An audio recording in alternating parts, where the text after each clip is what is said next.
I'll never forget the first time I heard Before the Next Teardrop Falls. I was in my car on my way to a recording session when I heard Freddy Fender's voice for the first time. Freddy Fender was a star. His voice had that smooth, soulful touch that made people stop and listen. But before the fame, before the hits, there was prison. And it wasn't just a short stay.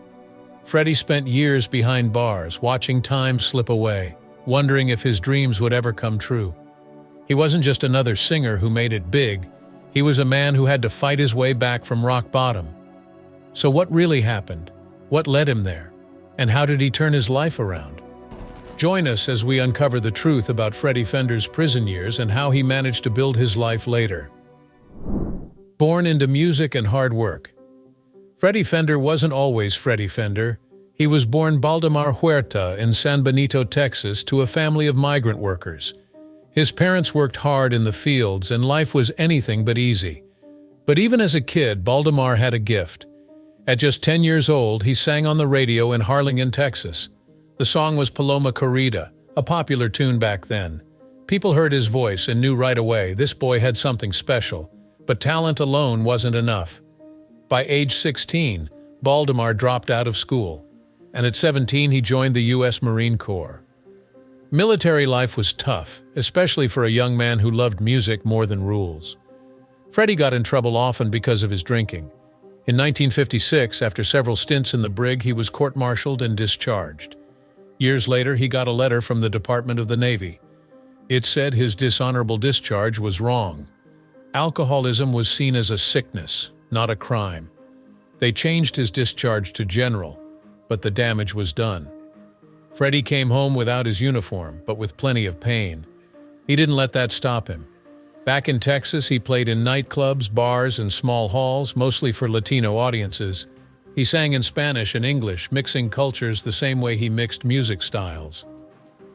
In 1957, using the name El Bebop Kid, he had some success with Spanish versions of popular songs like Don't Be Cruel and Jamaica Farewell. He even recorded Cold Cold Heart by Hank Williams, turning it into Tu Frio Corazon. But Baldemar Huerta didn't sound like a name that could sell to gringo audiences, as Freddy once said. So in 1958, he officially changed his name to Freddy Fender. Freddy came from his love of rockabilly, Fender came from the famous guitar brand, and that set a path for his success to follow. But while Freddy was chasing a dream, life had other plans. The song that almost cost him everything, Prison Years. In 1959, he recorded a song called Wasted Days and Wasted Nights. It was a blues ballad with his own twist of rockabilly and Tejano mixed in. People loved it. It was catchy, emotional, and fresh. But just as the song started to pick up, trouble came knocking. In May 1960, Freddy and a bandmate were arrested in Baton Rouge, Louisiana, on the charges of marijuana possession. Back then, getting caught with marijuana wasn't like today. It was serious. Freddy wasn't some rich rock star with fancy lawyers. He was a struggling artist, and the court showed no mercy. Freddy was sentenced to 5 years in Louisiana's Angola State Prison, which was one of the toughest prisons in the country. This wasn't just a setback, this was a full stop. Angola was a brutal place. It's the same prison that once held the famous folk musician Lead Belly. Now, it was home to Freddy.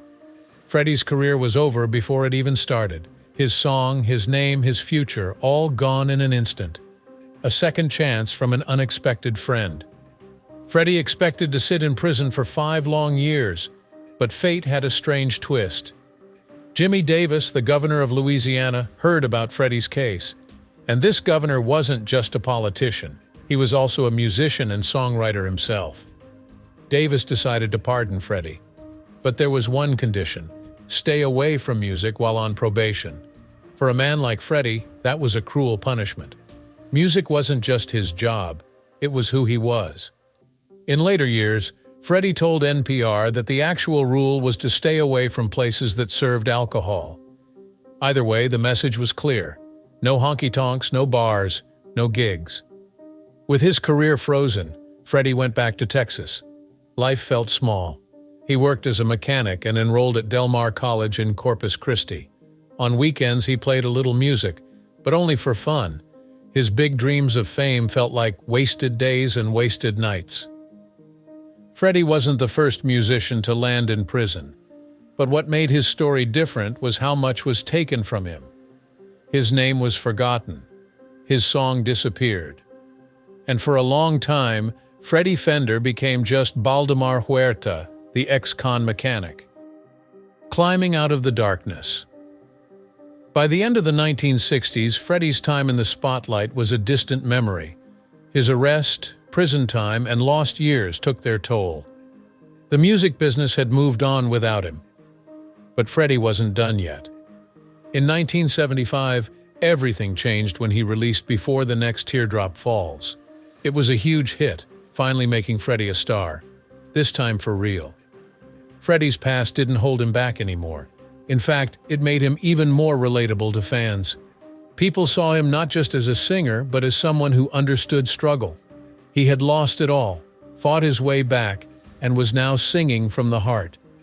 He even got a chance to act, appearing in movies like The Milagro Beanfield War and She Came to the Valley. Freddy Fender was proof that second chances are real, but only if you fight for them. Even after all the pain, Freddy never forgot the truth. As he once said, "I'm 1 year away from being on welfare, and 1 hit away from being a millionaire." Freddy Fender's story wasn't just about music. It was about survival, mistakes, and second chances. And that's why his prison years weren't just a chapter. They were the heart of his story. A new start with a wrench in his hand. When Freddy Fender came back to Texas, his music career was already over. Or at least that's what it felt like.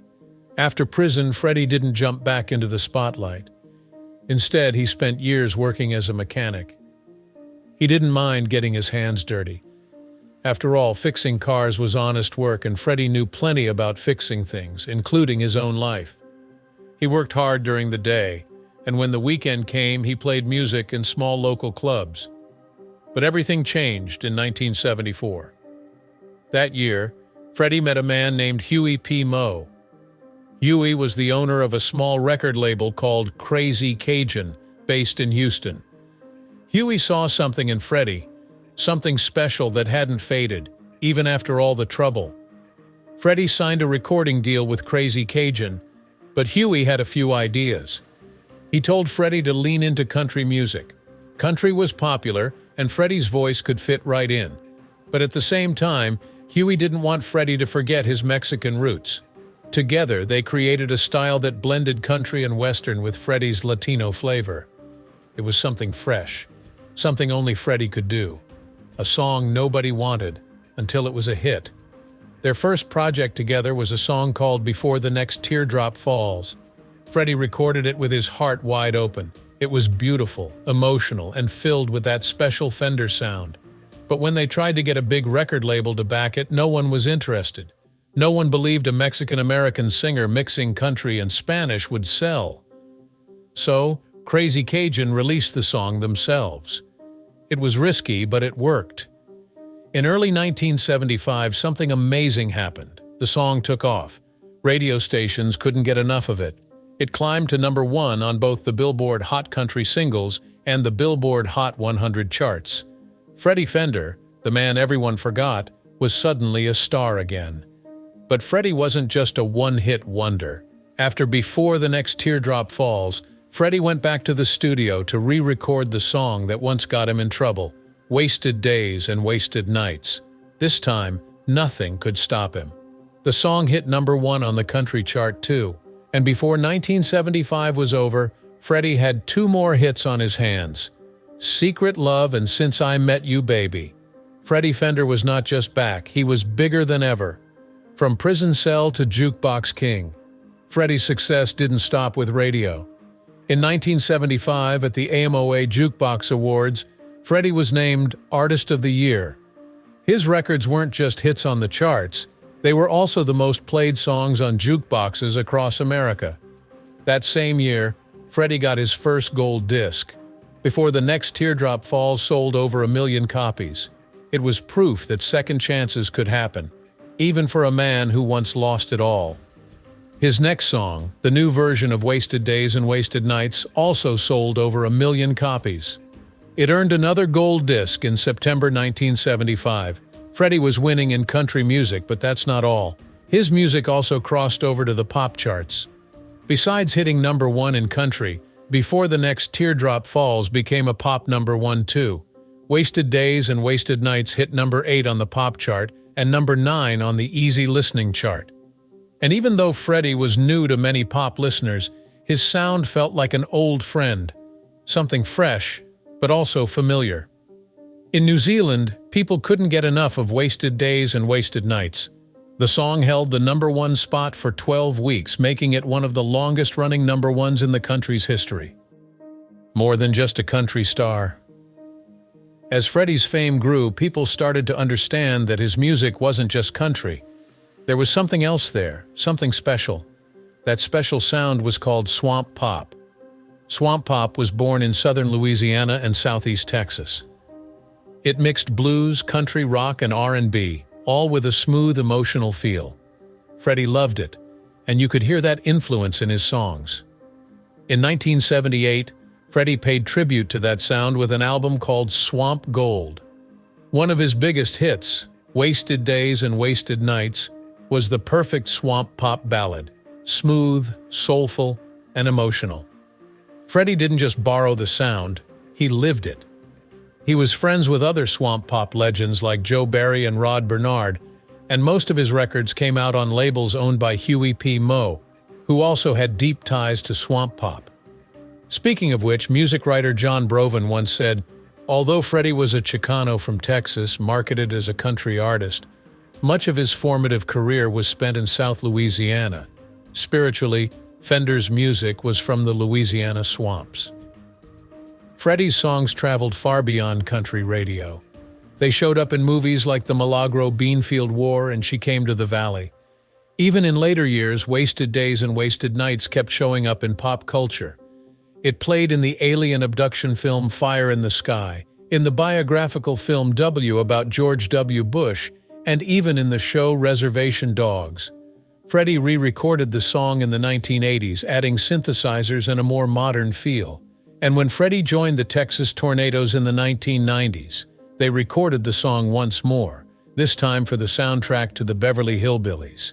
Then in 2012, Wasted Days and Wasted Nights was finally recognized for what it was, a true classic.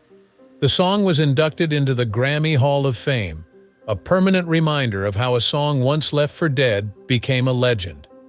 The Texas Tornadoes and a New Beginning. By 1989, Freddy Fender had already lived a life most musicians could only imagine. He had #1 songs, he had gold records. But Freddie wasn't done yet. That year he joined forces with 3 other famous musicians, Doug Sahm, Flaco Jimenez, and Augie Myers. Together they formed a supergroup called the Texas Tornadoes. The band mixed all the styles Freddie loved, conjunto, tejano, R&B, country, and blues. The group had their own sound, and people loved it.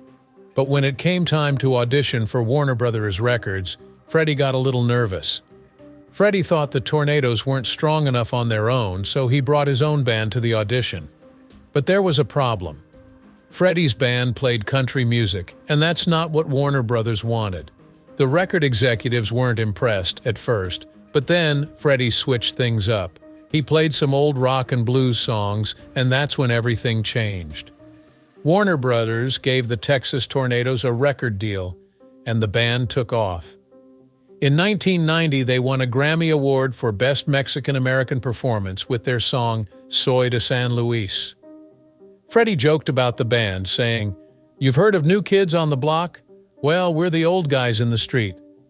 The Tornadoes kept going strong until Doug Sahm passed away. After that, the band slowed down, but their music never stopped playing. A second supergroup and more awards.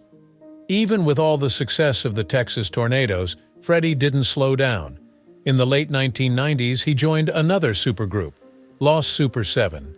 This time, Freddie teamed up with David Hidalgo and Cesar Rosas from Los Lobos, along with Flaco Jimenez, Ruben Ramos, Joe Ely, and Rick Trevino.